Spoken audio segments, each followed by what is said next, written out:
In February 1991, Toyota engineers received a single brief: build the most over-engineered inline-six ever fitted to a luxury sedan. Not a race car, a sedan.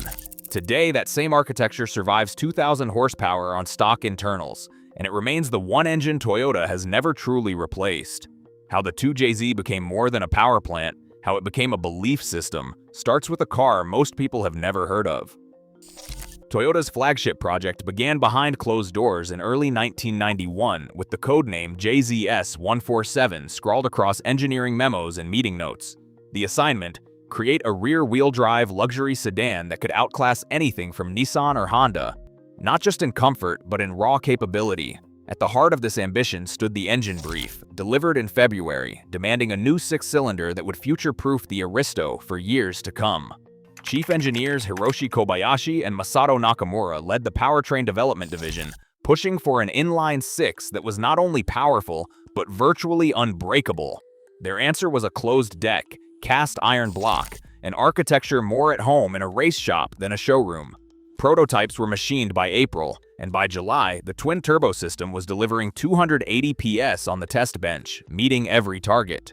On December 1, 1991, the first production 2JZ GTE engines rolled off the Motomachi line, destined for the Aristo's V-grade trim. Toyota had built a luxury sedan with the soul of a heavyweight prizefighter, setting a new internal standard for what a power plant could be. Toyota's ambitions for the 2JZ engine family extended far beyond a single sedan. By the early 1990s, the same architecture found its way into the Sourier Grand Tourer and, under the Lexus badge, the GS300 for export markets. The Soarer, known internally as the UZ31 and JZZ31, offered both luxury and performance, pairing the 2JZ with advanced suspension and electronics. In 1993, the US launch of the Lexus GS300, model code JZS-L47GS, brought the 2JZ platform to American buyers, though it was in naturally aspirated form. This multi-model rollout reflected a deliberate strategy. Toyota could amortize development costs while giving its luxury and performance divisions access to the same robust, overbuilt inline-six. The 2JZ became a common thread linking sedans, coupes, and export models, embedding Toyota's engineering priorities across its premium lineup. This approach set the stage for the engine's later reputation, as it quietly powered everything from understated executive cars to the brand's most ambitious sports projects. June 1993, under the bright lights of the Tokyo Motor Show, Toyota unveiled the Supra JZ80. This was not just another sports car launch. It was the moment the 2JZ engine found its most famous home. The Supra's long, sculpted hood and signature rear wing framed the 2JZ GTE as the centerpiece, a declaration of intent from Toyota's engineers. For the Supra, the 2JZ was more than a power source. It was the car's identity, its soul. Official press releases described the engine's twin sequential turbos and closed-deck iron block with pride, promising a machine built for endurance and speed. Yet, in export markets, Toyota dialed back the output to 276 PS, a nod to emissions rules and the era's gentleman's agreement. Even so, the Supra's presence was unmistakable. It stood as a rolling showcase of what Toyota could achieve when profit margins took a back seat to engineering ambition. The Supra became a halo, casting the 2JZ in a new light, not just as a component, but as a legend in the making.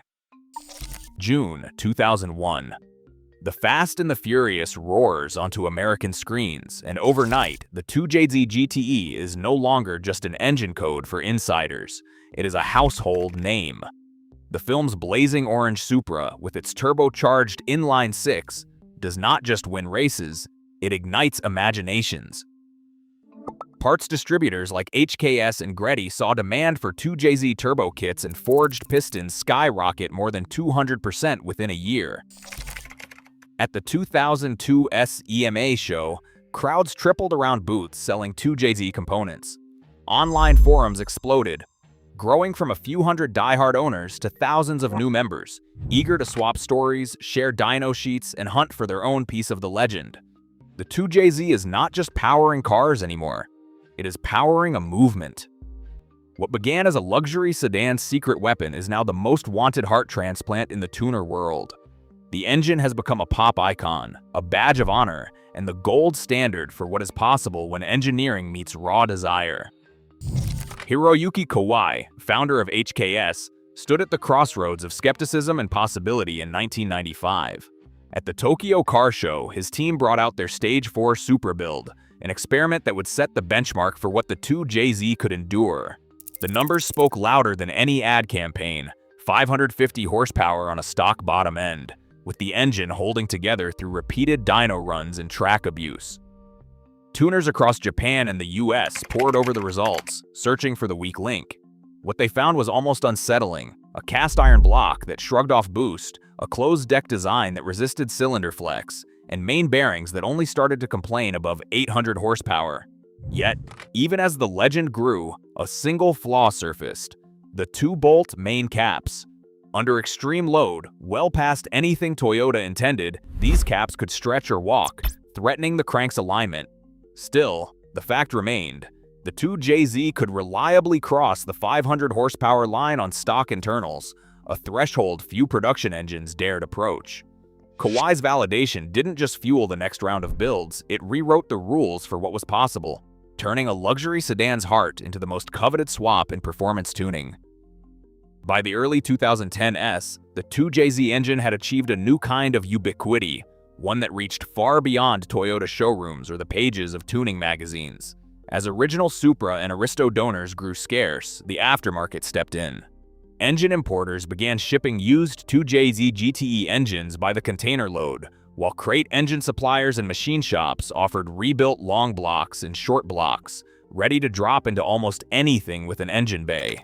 Adapter kits and plug-and-play ECU harnesses from companies like Lamspeed and Wiring Specialties multiplied, making it possible to install a 2JE into platforms as varied as the BMW E36, Nissan S chassis, or even classic American muscle cars. Sales data from 2023 show that nearly 7 out of 10 new 2JZ crate engines were destined for non-Toyota vehicles, a reversal of the engine's original purpose.